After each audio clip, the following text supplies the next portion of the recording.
महाविकास आघाडीच्या उमेदवार प्रणिती शिंदे यांनी 30 एप्रिल रोजी मोहोळ तालुक्यात गावभेट दौरा केला। प्रणिती शिंदे यांनी क्रांतीनगर, गुलशननगर, कुरेशी गल्ली, महबूब सुभानी दर्शन, गौतम मारुती चौक, सिद्धार्थनगर, कोळेगाव, घाटणे, सिंदेवाडी या ठिकाणी दौरा केला।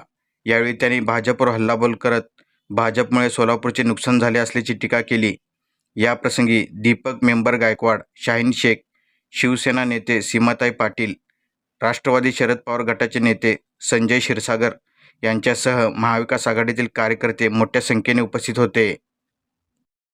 पहिल्यांदा लोकसभा उमेदवार म्हणून तुमच्या समोर आले आहे। मी 15 वर्ष आमदार आहे बाजूच्या मतदारसंघात, शहर मध्य म्हणून मी 15 वर्ष आमदार आहे। पण पहिल्यांदा मी खासदारकीची खूप मोठी निवडणूक लढत आहे, तर तुमचा आशीर्वाद घ्यायला आले।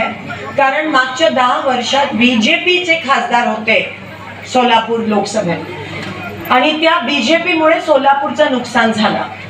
कारण ते म्हणालेले 15 लाख जमा करतील, त्यांनी 15 लाख काही जमा केले नाही। ते म्हणालेले महागाई कमी करतील, उलट महागाई वाढली। 300 रुपयाचं सिलेंडर 1200 रुपये झालं।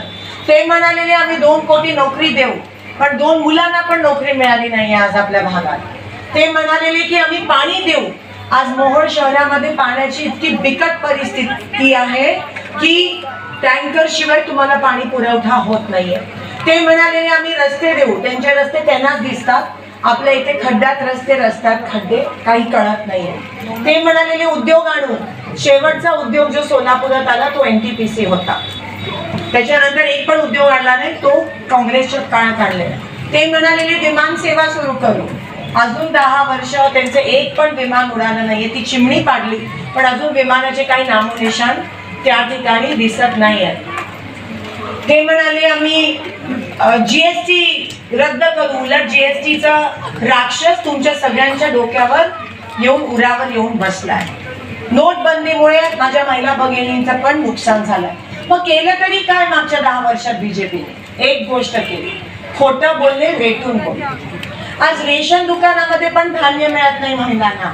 काँग्रेसच्या काळात रॉकेल मिळायचं, दिवाळी दसऱ्याला साखर पण मिळायची, आज काहीच मिळत नाही।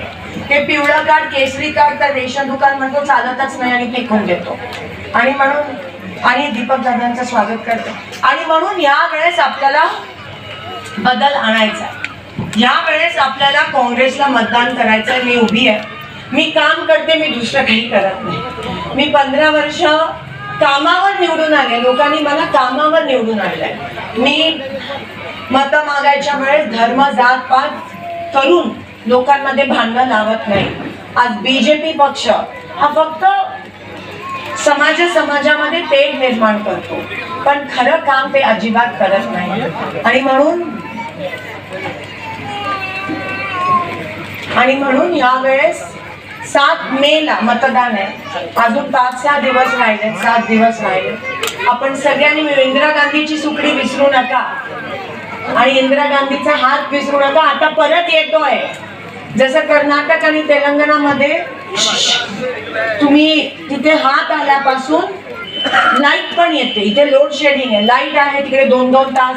शेतकऱ्यांना भाव आहे, इथे शेतकऱ्यांचा अजून पीक विमा पण वाटप झाली नाही। शेतकऱ्यांची कांदा निर्यात बंद झाली, गुजरातमध्ये कांदा एक्सपोर्ट होतो आणि महिला अजिबात सुरक्षित नाही। आणि हे मूकबहिर सरकार आहे, हे आपलं ऐकायला तयार नाही। आता जे मागे सगळे व्यापारी आहेत, तुम्हाला मी सांगू